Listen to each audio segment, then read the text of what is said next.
ಕಾಂಗ್ರೆಸ್ ಸರ್ಕಾರ ಇವತ್ತು ಸದನವನ್ನ ಸರಿಯಾಗಿ ನಡೆಸೋಕೆ ಯೋಗ್ಯತೆ ಇಲ್ಲ ಅನ್ನೋದು ಪ್ರೂವ್ ಆಗಿದೆ.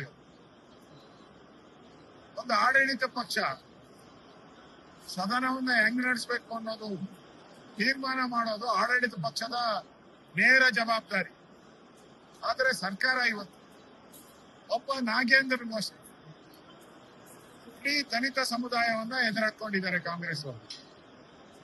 ಈ ಹಣ ಲೂಟಿ ಮಾಡಿರೋದು, ಖಜಾನೆಯನ್ನ ಲೂಟಿ ಮಾಡಿರೋ ನಾಗೇಂದ್ರನ್ನ ರಕ್ಷಣೆ ಮಾಡಕ್ಕೋಸ್ಕರ ಇವತ್ತು ಇಡೀ ಸರ್ಕಾರ ಅವನ ಪರವಾಗಿ ನಿಂತಿದೆ ಅಂದ್ರೆ ಇಡೀ ಸರ್ಕಾರದಲ್ಲಿರೋ ಎಲ್ಲರೂ ಕೂಡ ಈ ಹಣವನ್ನ ಭಾಗ ಹಂಚ್ಕೊಂಡಿದ್ದಾರೆ, ಈ ಹಣವನ್ನ ಶೇರ್ ಮಾಡ್ಕೊಂಡಿದ್ದಾರೆ.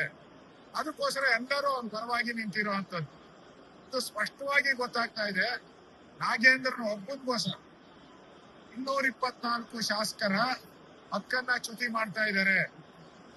ನಾವು ಇವತ್ತು ಬಹಳ ಪ್ರಮುಖವಾದಂತ ಪಾರ್ಕ್ಗಳ ಬಗ್ಗೆ, ಇಡೀ ಕರ್ನಾಟಕದಲ್ಲಿರೋ ಎಲ್ಲಾ ಪಾರ್ಕ್ ಅಲ್ಲಿ 5% ಜಾಗವನ್ನ ಇವತ್ತು ಪ್ರೈವೇಟ್ಗೆ ಮಾರುವಂತದಕ್ಕೆ ಅವಕಾಶ ಕೊಟ್ಟಿದ್ದಾರೆ. ಅಂದ್ರೆ ಇದರಲ್ಲಿ ಅದಾನಿ ಕೈವಾಡ ಇದೆ. ಅದಾನಿ ಅವರು ಟನಲ್ ರೋಡ್ ತಗೊಂಡಿದ್ದಾರೆ.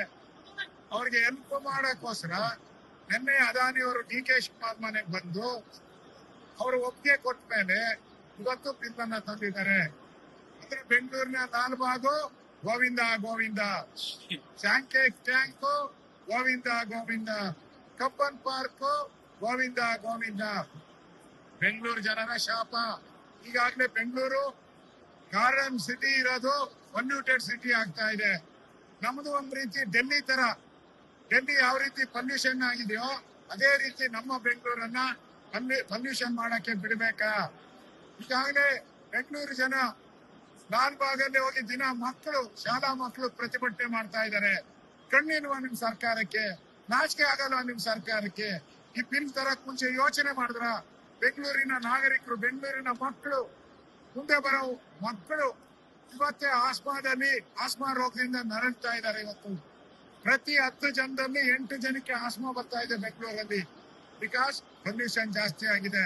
ಈಗ ಮತ್ತೆ 5% ಜಾಗವನ್ನ ನೀವು ಎಲ್ಲಾ ಪಾರ್ಕ್ಗಳನ್ನೇ ಕೊಟ್ರೆ, ನೀವು ಅದಾನಿನ ಕಾಂಗ್ರೆಸ್ ಬಿಜೆಪಿ ಏಜೆಂಟ್ ಅಂತೀರ. ಇಲ್ಲಿ ಕಾಂಗ್ರೆಸ್ ಅವರು DK ಶಿವಕುಮಾರ್ ಅವರು ಅದಾನಿಯನ್ನ ರೆಡ್ ಕಾರ್ಪೆಟ್ ಹಾಕಿದ್ದಾರೆ. ಇದು ನಿಮ್ಮ ದ್ವಂದ್ವ ನಿಲುವಲ್ವೇನು? ಈ ಬಿಲ್ಲು ಬೆಂಗಳೂರು ಜನತೆಗೆ ಕರ್ನಾಟಕದಲ್ಲಿ ಎಲ್ಲೆಲ್ಲಿ ಪಾರ್ಕ್ ಇದೆಯೋ ಅದಕ್ಕೆಲ್ಲ ನಗರ ಪ್ರದೇಶಗಳಲ್ಲಿ ಅದಕ್ಕೆ ವಿರೋಧ. ಜನ ರೊಚ್ಚಿಗೆ ಹೇಳ್ಬೇಕು. ಈಗಾಗಲೇ ನೈಸ್ ಟೋಲ್ ಬಗ್ಗೆನೂ ಜನ ಪ್ರತಿಭಟನೆಯನ್ನ ಮಾಡ್ತಾ ಇದ್ದಾರೆ. ಈ ಸರ್ಕಾರ ರೋಲ್ ಕಾಲ್ ಸರ್ಕಾರ. 65% ಕಮಿಷನ್ ಪಡಿತಾ ಇದೆ ಇವತ್ತು ಎಲ್ಲ ಇಲಾಖೆಯಲ್ಲಿ. 65% ಈ ಬಿಲ್ಲುಗಳೆಲ್ಲ ತಂದಿದಾರಲ್ಲ, ಈ ಬಿಲ್ಲೆಲ್ಲ ಚರ್ಚೆ ಆಗ್ಬೇಕಾಯ್ತು. ಇಡೀ ರಾಜ್ಯದ ಜನ ಇದ್ರ ಪರ ವಿರೋಧ ಎಲ್ಲರೂ ಇದ್ದಾರೆ. ಇದು ಚರ್ಚೆ ಆಗಕ್ಕೆ ಅವಕಾಶ ಕೊಡದೆ ಏಕಾಏಕಿ ಬಿಲ್ ಪಾಸ್ ಮಾಡ್ತಾ ಇರೋದು ಸಂವಿಧಾನ ವಿರೋಧಿ. ನಾವ್ ಇವತ್ತು ತಯಾರಿದ್ದೀವಿ, ಬಿಲ್ ಬಗ್ಗೆ ಚರ್ಚೆ ಮಾಡಕ್ ಇವತ್ತು ತಯಾರಿದ್ದೀರಿ. ಅವಕಾಶ ಮಾಡ್ಕೊಡಿ. ಒಬ್ಬ ನಾಗೇಂದ್ರಗೋಸ್ಕರ ಯಾಕೆ ಈ ತರ ಮಾಡ್ತಾ ಇದ್ದೀರಾ? ಕಳೆದ 1 ವಾರಗಳ ಕಾಲ ಪ್ರತಿಭಟನೆ ಮಾಡಿದ್ರು ಕೂಡ ಸರ್ಕಾರ ಈ ದಲಿತರ ಹಣವನ್ನ ಚರ್ಚೆ ಮಾಡಕ್ಕೆ ಬಿಡ್ತಾ ಇಲ್ಲ. ನಾಗೇಂದ್ರ ರಾಜೀನಾಮೆಗೆ ಬಿಡ್ತಾ ಇಲ್ಲ. ಅದರ ವಿರುದ್ಧವಾಗಿ ನಾವು ಈಗಾಗಲೇ ವಿಧಾನಸಭೆಯಲ್ಲಿ ಅನೌನ್ಸ್ ಮಾಡಿದೀನಿ, ಹಗಲು ರಾತ್ರಿ ಧರಣಿಯನ್ನ ಮಾಡ್ತೀರಿ. ಹಗಲು ರಾತ್ರಿ ಧರಣಿಯನ್ನ ಮಾಡೋ ಮುಖಾಂತರ ಸರ್ಕಾರಕ್ಕೆ ಎಚ್ಚರಿಕೆಯನ್ನ ಕೊಡ್ತಾ ಇದ್ದೀರಿ.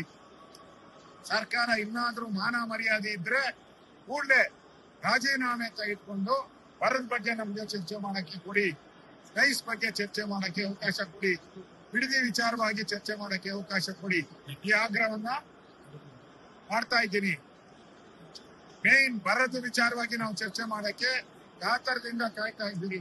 ಒಬ್ಬ ನಾಗೇಂದ್ರಕ್ಕೋಸ್ಕರ ಇಡೀ ಸದನವನ್ನ ಹಾಳು ಮಾಡಬೇಡಿ ಕಾಂಗ್ರೆಸ್ ಅವರೇ.